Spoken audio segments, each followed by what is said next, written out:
Welcome. Today, we embark on a journey to some of the most polluted places on Earth. These are not tourist destinations but landscapes that reveal the true cost of our modern lives. We'll witness communities living in the shadow of pollution, and nature's struggle to survive. The impact of pollution ripples through generations, affecting health, livelihoods, and the very fabric of life. As we travel, I invite you to reflect on your own choices, and the footprint we each leave behind. This is a call to awareness, a plea for empathy and responsibility for our only home. Let us begin. Our first stop on this journey through the world's most haunting places is Chernobyl, in northern Ukraine. A place shrouded in mystery and etched in history. It's a name forever linked to nuclear disaster, a stark reminder of humanity's potential for both creation and destruction. Once a symbol of Soviet ambition, a testament to their scientific prowess and industrial might, it's now a ghost town. A silent monument to a catastrophe, slowly but surely reclaimed by nature's persistent embrace. The 1986 reactor explosion, a moment frozen in time, released radioactive material across Europe, a plume of invisible poison carried by the wind, leaving an indelible mark on the landscape and its people. This forced over 100,000 people to flee their homes, their lives, their memories, leaving behind everything they knew and loved. The exclusion zone is paradoxical. A place of stark contrasts, one of the most radioactive places on Earth, a silent killer lurking beneath the surface, a threat that persists even today. Yet it's also a haven for wildlife in the absence of humans, a testament to nature's ability to adapt and thrive even in the most hostile environments. Wolves now roam the empty streets, wild boar forage through abandoned buildings, and rare Przewalski's horses now roam empty streets, their hooves echoing through the silence. A testament to nature's resilience, its unwavering power to reclaim what was lost. But the invisible threat of radiation lingers, a constant reminder of the disaster that unfolded. It remains in the soil and water, a silent poison seeping into the very fabric of the environment. Its effects will last for centuries, a grim legacy passed down through generations. Scientists still study mutations and health impacts, meticulously documenting the long-term consequences of the disaster. They focus on local flora and fauna, seeking to understand the full extent of the damage. For former residents, Chernobyl is a lost world, a painful reminder of what was taken from them. It's a place of homes and memories abandoned in haste, a snapshot of lives interrupted forever. The land remains uninhabitable, a stark reminder of the enduring power of radiation.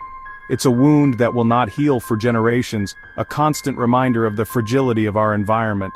Today, tourists visit in protective gear seeking a glimpse into this forbidden zone. They are drawn by the haunting legacy, the eerie silence, and the palpable sense of loss.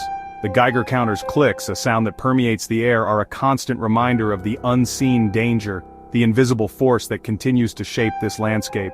Chernobyl is a global warning, a cautionary tale for all of humanity. It shows that some pollution is permanent, leaving scars that may never fully fade. Its consequences outlasting civilizations, a testament to the enduring power of our mistakes. It's a heavy burden, a lesson in the responsibility we bear to protect our planet. It's a lesson that comes with our technological power, a reminder that progress must be tempered with caution. As we leave this place, remember, the scars we create can last far beyond our lifetimes, shaping the world for generations to come. Some mistakes cannot be undone, their consequences echoing through time. We must never forget the lessons of Chernobyl lest we repeat them. Next we travel to Linfen, China, once the world's most polluted city. For years, coal powered China's growth, but at a devastating cost. Residents lived under a blanket of smog with air so toxic that breathing was hazardous. Health crises soared, black lung, cancer, and stunted crops became the norm. The Fen River, once a lifeline, turned toxic from industrial waste. Recent government action has closed many polluting factories and air quality is improving, but the legacy of toxins in soil and water remains, and health impacts will last for generations.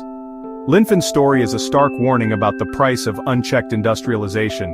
The pollution here isn't just local, it's tied to global demand for cheap goods. The air we breathe is a shared resource and its protection is a collective responsibility. Linfen shows how quickly an environment can be destroyed and how hard it is to heal. Clean air is not a privilege but a right we must fight for. In Delhi, India, the Yamuna River is both sacred and poisoned. Once a pristine Himalayan stream, it becomes a toxic flow through the city, choked by sewage and industrial waste. Pilgrims wade in black, frothy water, clinging to faith despite the visible danger. 800 million liters of untreated sewage enter the river daily, along with relentless industrial effluent. The river is biologically dead for long stretches, unable to support life. The poorest communities suffer most, using contaminated water for washing and sometimes drinking. Waterborne diseases are rampant, and toxins seep into groundwater. Billions have been spent on cleanup, but the scale of pollution dwarfs the solutions. The Yamuna's plight is a collision of ancient reverence and modern neglect. How can a society worship a river while allowing its destruction? The dying Yamuna is a symbol of polluted sacred waters worldwide. It's a desperate plea for action to save both our environment and our cultural heritage. We cannot ignore this cry for help.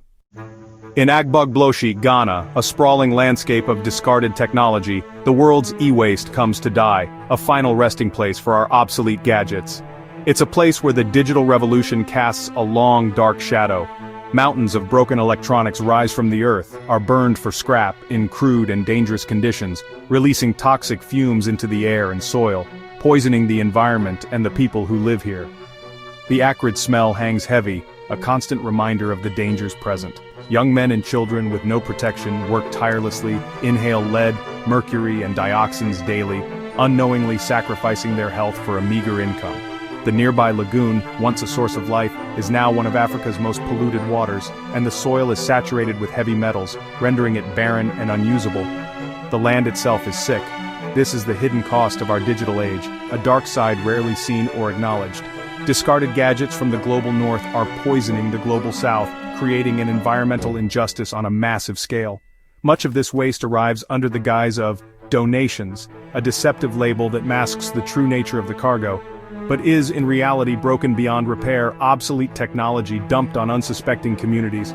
Workers face constant health risks for a few dollars a day, a desperate choice between survival and well-being, trapped in a cycle of poverty and pollution with little hope of escape.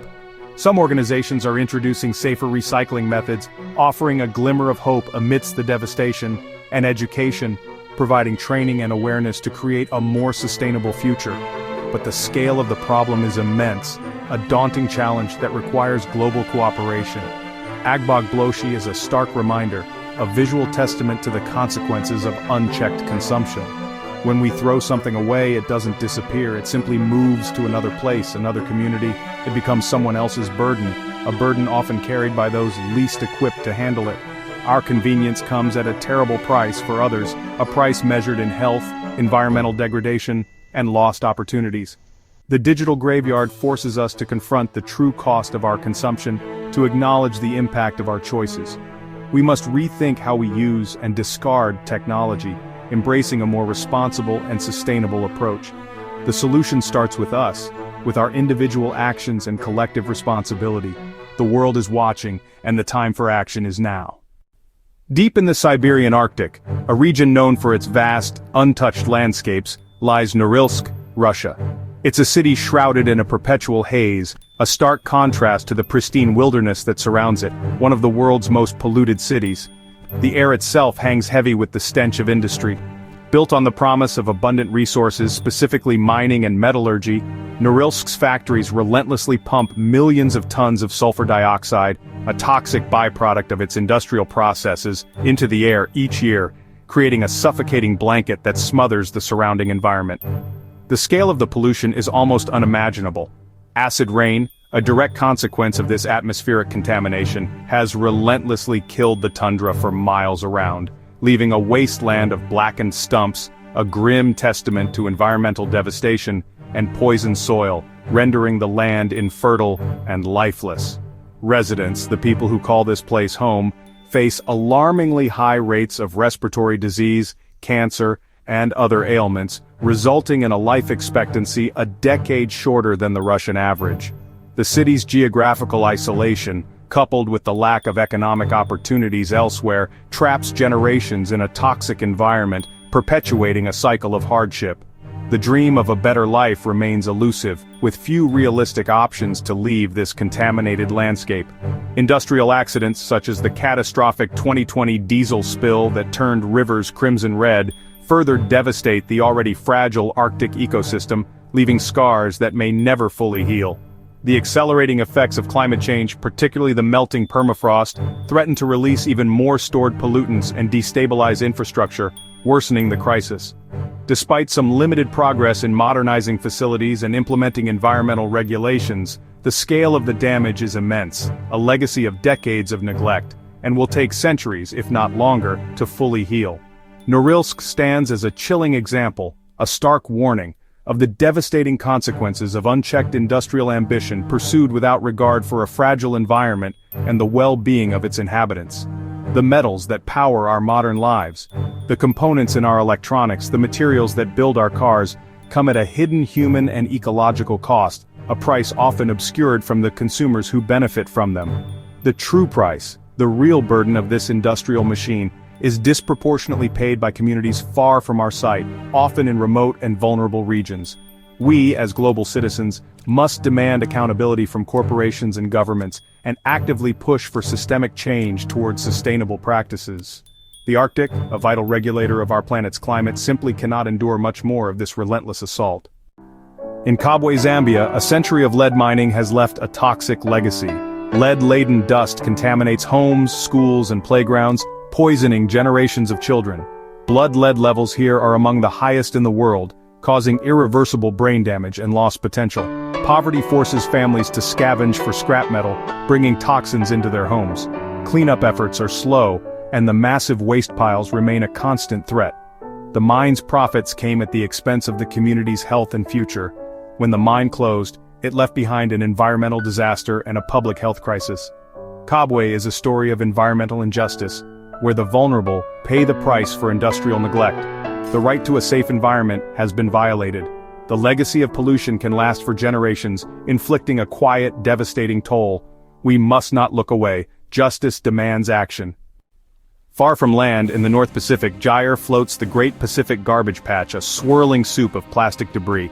It's not an island, but a vast, diffuse mass of microplastics and trash covering an area twice the size of Texas.